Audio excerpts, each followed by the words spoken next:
Hi there folks, today's episode will be in the unusual photo presentation format. I do apologize for that, and please let me explain. This summer I had planned to make 2 videos each week showing our garden progress, some type of gardening journal. However, with the coming of hot summer weather, which here in our climate means about 30 Celsius in the shade at the very least, it turned out that my phone is overheating midway in the recording, so I can't consistently film, and many times my efforts were cut short via the phone shutting down or restarting. I did manage to post about a dozen videos in the summer, but the setup for shading the phone was too cumbersome, so in the end I mostly gave up. Now that summer is coming to an end in a week or two, I wanted to kind of make a retrospection video of the gardening season and life in general. Those of you who are following me on Instagram would have probably seen the photos already, but you get to hear the story as well, so stick around. An overarching summary of the season is that this was probably our best gardening season yet.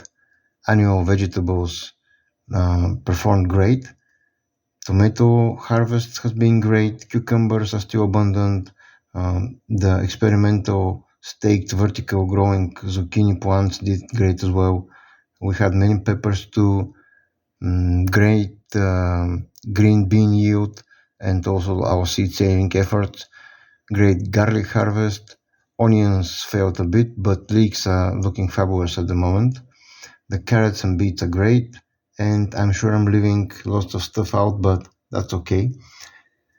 And also, this was our first year growing in and around a micro greenhouse, as well as our first year with a front garden, which is the section in front of the house towards the main road. So we have flowers and vegetables there as well, and we're very happy with all of the gardens. Many of our perennial plants excelled, especially small fruits and herbs. We had epic haskap harvest, 3 covers of currants, first taste of our young Juneberry plants, raspberries in 2 flushes, strawberries. The fruit trees suffered badly from very weird spring weather, so almost no cherries and no plums, no pears, no apricots, no quince, just a few mulberries, a few apples, and lots of medlar, but also very unexpectedly we got some peaches. The new herbal beds which we made in the common garden last autumn nearly exploded with growth, and we have gathered amazing amounts of dry herbs for wintertime. So let's do that quickly month by month. In March we were putting up the micro greenhouse, and I started work in the attic of our house doing insulation and self-leveling floor. All of those were first for me personally.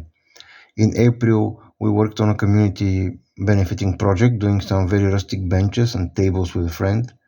We also started lots of seeds in the greenhouse and enjoyed Easter amidst blooming spring weather.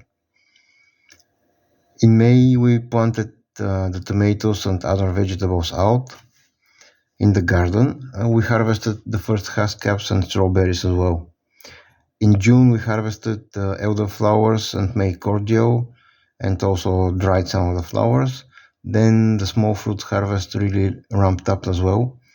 Lettuce and cucumbers from the greenhouse were giving us regular salads by that time, and zucchini soon started appearing. Cherries sadly were rotting on the branches because in June we had unusual torrential rains, but the herb harvest was exploding and outdoor cooking and eating became a regular ritual as well. In early July, all of our family went on a trip, and then we came back a week later. So when we came back, we saw that basil was ready for making pesto, and garlic was already forming heads, and carrots were ready for pulling and eating as fresh carrots. We had to also start picking raspberries and black currants, plus lots of other summer herbs. The green beans are also starting to form, and we managed a few pickings before letting them go to seed. Soon after that, the beets were ready for thinning, and the gooseberries also started coming in at that time. By the end of the month, we harvested our garlic and of our potatoes because the plants were dying out in the heat. Also, by the end of the month, the tomatoes started ripening, so that was a very long-awaited moment for the cherries, but then the bigger slicer varieties for salad. In August, we were bringing lots of tomatoes almost daily, cucumbers, zucchini, and more. Seed saving for all the tomato varieties we grow started. We also had to travel for work for a couple of days to a beautiful location and also hike up in the mountains to kind of rest for a while from the garden. But the garden was not resting at all in that time. Peaches ripened, and then the fall raspberries started to ripen as well. And the green peppers were also ready to be picked, and we started gathering and cooking them as stuffed peppers with rice and mincemeat, which is a favorite summer food of ours. And also the micro greenhouse became covered inside and out with cucumber and zucchini plants. We used those to shade the micro greenhouse without using additional plastic layers, and we're very happy with the results.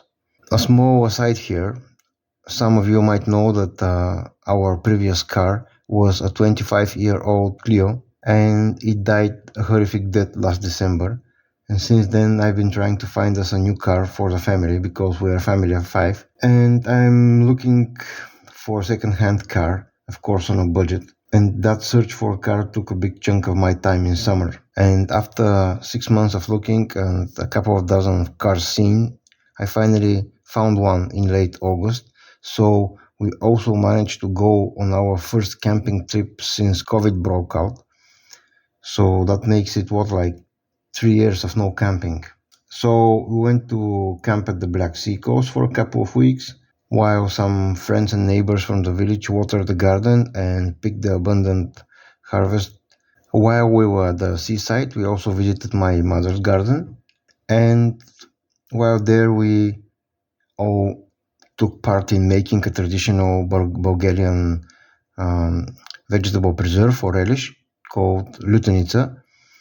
It's a mix of minced roast peppers, red peppers, roasted eggplant, then carrots and tomato passata or puree, and lots of spices. And I'm very proud this year because my mother managed to grow all of the needed ingredients, so everything was homegrown, and I'm very happy with the result.